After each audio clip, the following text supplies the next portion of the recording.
शुभांकर मिश्रा, जिन्होंने गांव शहरों से खबरें लाकर लाखों दिल जीते, वो अब एनडीटीवी इंडिया का हिस्सा क्यों बने? आखिर क्यों उन्होंने इतना बड़ा कदम उठाया? क्या पैसे की कमी या फेम की, या फिर अडानी से उनको बहुत सारा पैसा मिल गया? और सबसे बड़ी बात कि क्या शुभांकर मिश्रा अभी भी एक निष्पक्ष पत्रकार रह पाएंगे? शुभांकर के आज तक छोड़ने के पीछे की कई सारी वजहें अब तक सामने आई हैं, लेकिन इस बार उन्होंने एनडीटीवी से जुड़ने के बाद क्या कहा है, क्यों शुभांकर ने फिर से टीवी की दुनिया में वापसी का मन बनाया है, पूरी खबर आपको बताता हूं। नमस्ते, मैं हूं आशीष गोंडवी। दोस्तों, शुभांकर मिश्रा का नाम सुनते ही एक ऐसा चेहरा सामने आता है जो जमीनी पत्रकारिता की मिसाल है।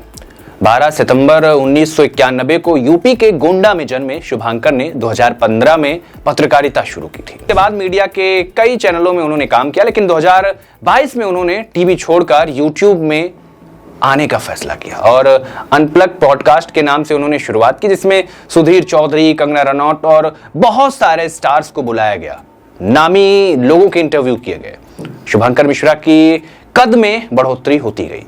उनके यूट्यूब चैनल्स पर मिलियंस व्यूज आज भी आते हैं। सोशल मीडिया पर 30 मिलियन से ज्यादा फॉलोअर्स हैं, लेकिन अब वो जुलाई 2025 से एनडीटीवी इंडिया पर रात 8 बजे का प्राइम टाइम शो होस्ट करेंगे। तो दोस्तों, सवाल ये है कि शुभांकर ने एनडीटीवी क्यों ज्वाइन किया?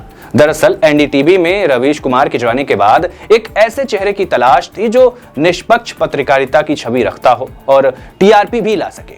शुभांकर का चेहरा लोगों को भरोसा देता है। उनकी जमीनी रिपोर्टिंग, चाहे वो असम की बाढ़ हो या कोविड के दौरान ग्राउंड कवरेज रही हो, हमेशा चर्चा में रही है। एनडीटीवी, जो कि अब अडानी समूह का हिस्सा है, चाहता है कि एक ऐसा पत्रकार आए जो चैनल की साख को नया रंग दे दे। शुभांकर की डिजिटल ताकत और टीवी का अनुभव उन्हें इसके लिए परफेक्ट बनाता है। देखिए, शुभांकर ने हमेशा पत्रकारिता को स्टूडियो से बाहर निकाला है। कोविड में जब बाकी पत्रकार स्टूडियो में होते थे, वो गांव में जाते थे और गांव की कहानियां लाते थे।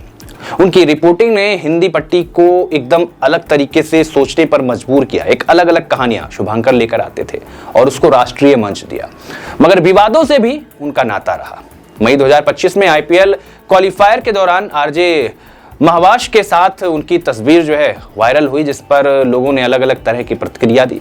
फिर आरसीबी की जीत पर उनके वीडियो के एक थंबनेल को लेकर खूब विवाद हुआ। और तो और फैंस इतने भड़के कि जून 2025 में अहमदाबाद प्लेन क्रैश में उनकी मौत की अफवाह तक उड़ाई गई, जिसको बाद में उन्होंने खारिज किया। कुल मिलाकर ट्रोलर्स हाथ धोकर उनके पीछे पड़े थे, लेकिन शुभांकर ने हार नहीं मानी। मगर यह सवाल अभी भी सबसे ज्यादा चर्चा में है कि आखिर एनडीटीवी ज्वाइन करने के पीछे उनकी सोच क्या थी।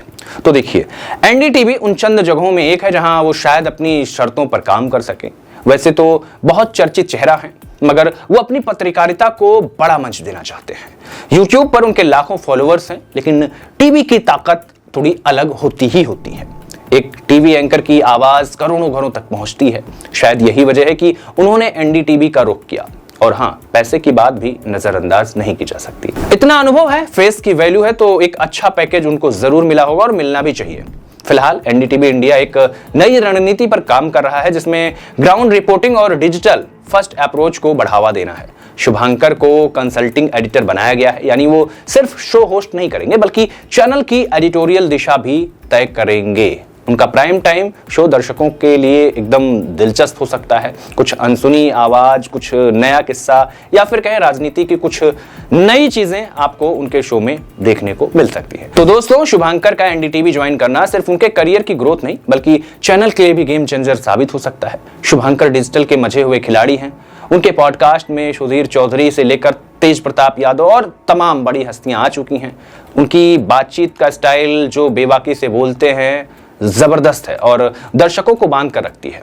एनडीटीवी में वो इस ताकत को टीवी पर लेकर आ सकते हैं। चैनल के टीआरपी बढ़ाने में उनकी निष्पक्ष और डिजिटल, कह सकते हैं कि जो एक अनुभव ना, उसका फायदा मिल सकता है। साथ ही अडानी के तहत एनडीटीवी को एक नई पहचान देने का भी मौका उनके हाथ में होगा। दोस्तों, शुभांकर की इस वापसी से एक बात साफ है, वो रुकने वाले नहीं है। चाहे विवाद हो, अफवाह हो या ट्रोलिंग, उन्होंने हमेशा अपने काम से जवाब दिया है। एनडीटीवी ज्वाइन करना उनके लिए सिर्फ नौकरी नहीं बल्कि पत्रकारिता को नया रंग देने का एक मौका हो सकता है।